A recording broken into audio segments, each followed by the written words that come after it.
Okay, now हम start करते हैं डिस्काउंट। ओके, तो डिस्काउंट में क्या होता है? Discount is a deduction. Discount एक क्या होता है? एक डिस्काउंट एक डिडक्शन होती है, यानी जब हम किसी के प्राइस में जो हमने गुड्स सोल्ड करा है, जो हम क्या करा है, गुड्स सोल्ड करा है, उसके प्राइस में जब हम किसी भी तरीके से कम कर देते हैं उसका प्राइस, तो उसे कहते हैं डिस्काउंट। क्या कहते हैं? है ना, डिस्काउंट। ये दो तरीके से ऑफर्ड किया जाता है। एक होता है offering deduction of agreed percentage of list price at the time of selling of goods, one way of giving discount. ठीक है, such discount is called trade discount. तो डिस्काउंट कितने टाइप का होता है? पहला होता है ट्रेड डिस्काउंट। क्या होता है? अब ट्रेड डिस्काउंट कब होता है?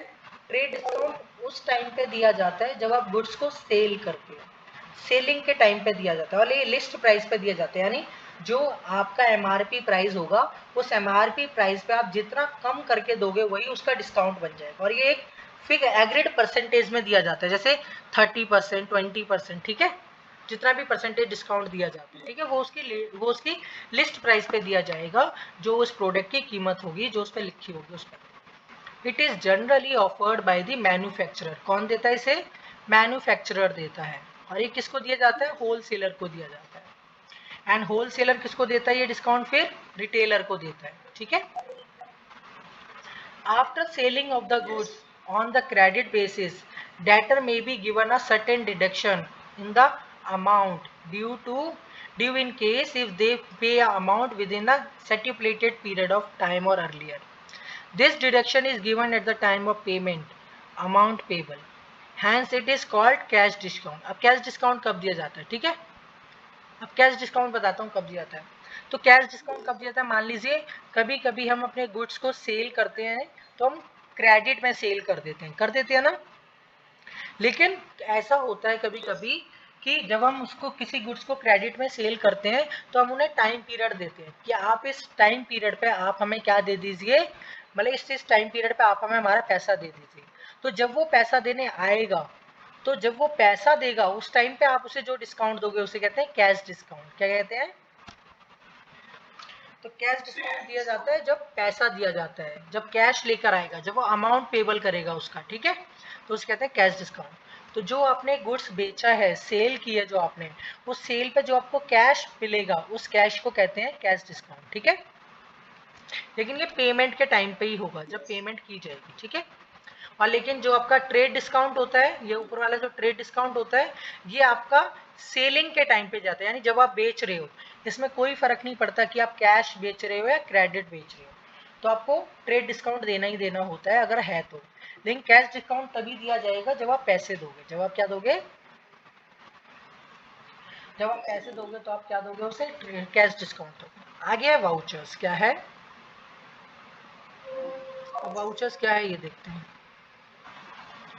द डॉक्यूमेंट्री एविडेंस, ये कैसा क्या है? डॉक्यूमेंट्री एविडेंस है, support the transaction is known as vouchers. अब देखो, आपको पता है जब भी आप गुड्स खरीदते हो या बेचते हो तो आपको एक बिल मिलता है ना।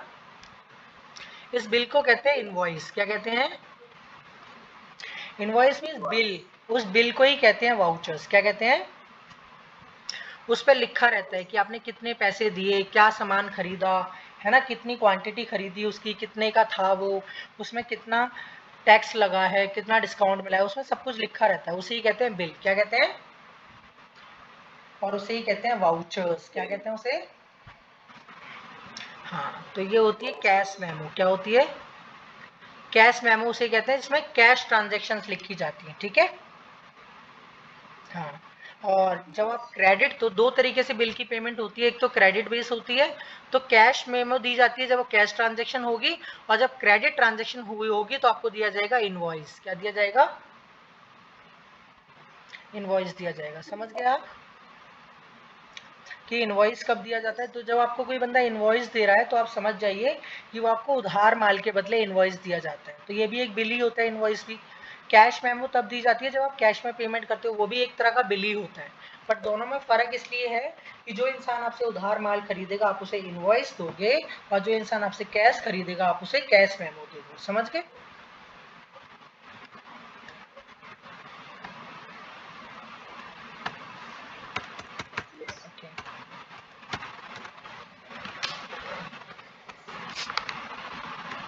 अभी तो इसमें कुछ टर्म्स हैं आगे, बट एक ख़त्म ही होने वाला है ऑलमोस्ट। वाउचर हो गया हमारा, वाउचर हो गया। अब बचा है हमारा गुड्स। क्या बचा है? तो गुड्स क्या होते हैं? Goods refer to the products. तो बिजनेस के जो भी प्रोडक्ट होते हैं जिसमें बिजनेस डील करता है, बिजनेस जिसमें क्या करता है? डील करता है, जिन्हें वो सेलिंग करता है या बाइंग करता है ना, उसे ही कहते हैं गुड्स। क्या?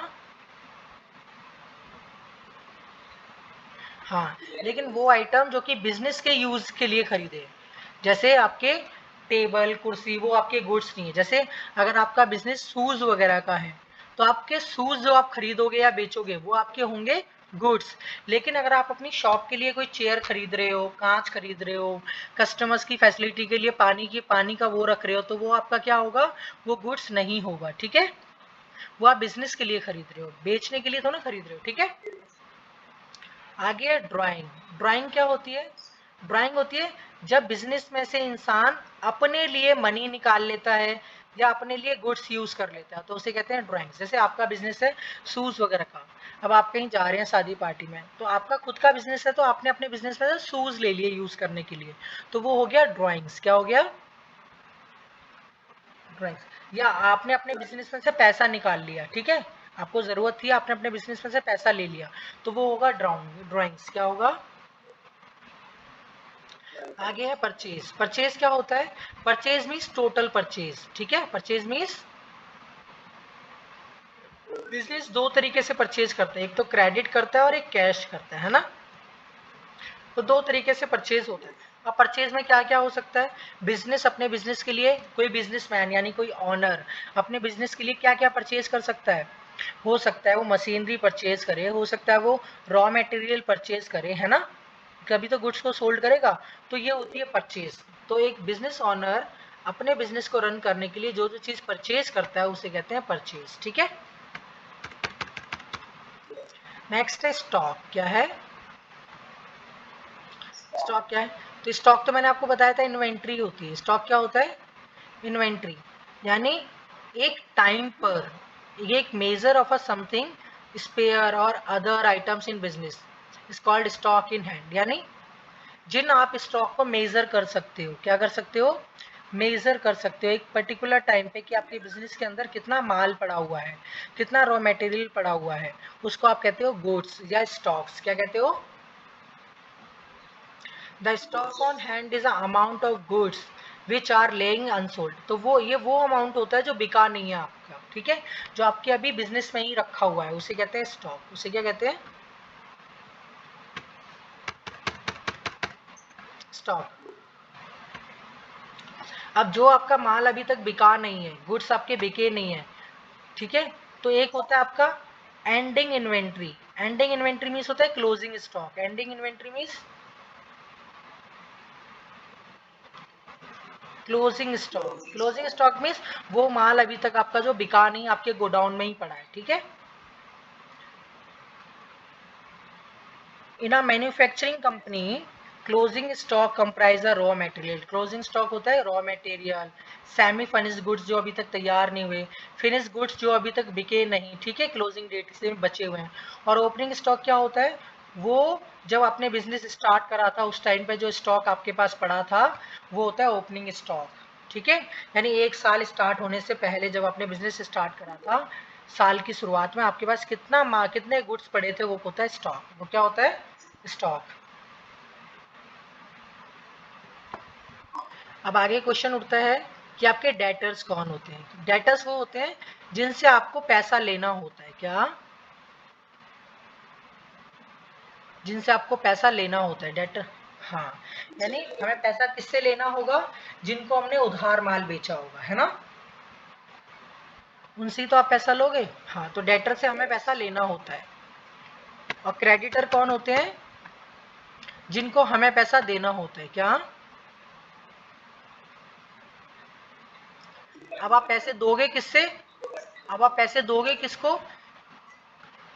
जी, आपने जिससे उधार लिया होगा, है ना, आप भी तो किसी से उधार लेते आते होंगे,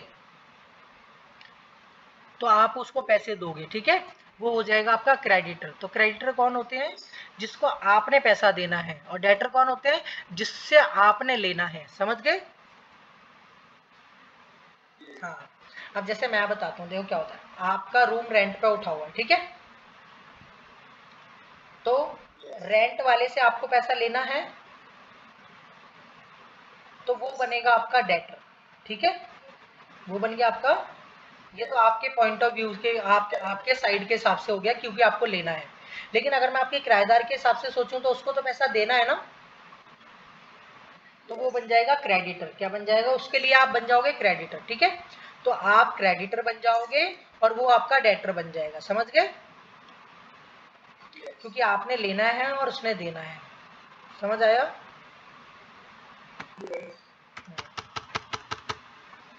अब आपका ये चैप्टर खत्म हो गया है, पूरा कंप्लीट ये वाला। अब इसके अंदर हम अपनी नॉलेज टेस्ट करेंगे नेक्स्ट क्लास में, कि हमने क्या क्या सीखा है अभी तक। ठीक है? हाँ, तो ये चैप्टर आज आपका फिनिश हो गया। नेक्स्ट क्लास में हम थोड़ा सा इसका रिवीजन लेंगे, और मैं आपसे क्वेश्चंस पुट अप करूँगा कि क्या क्या हमने सीखा है और क्या क्या हमने नहीं सीखा।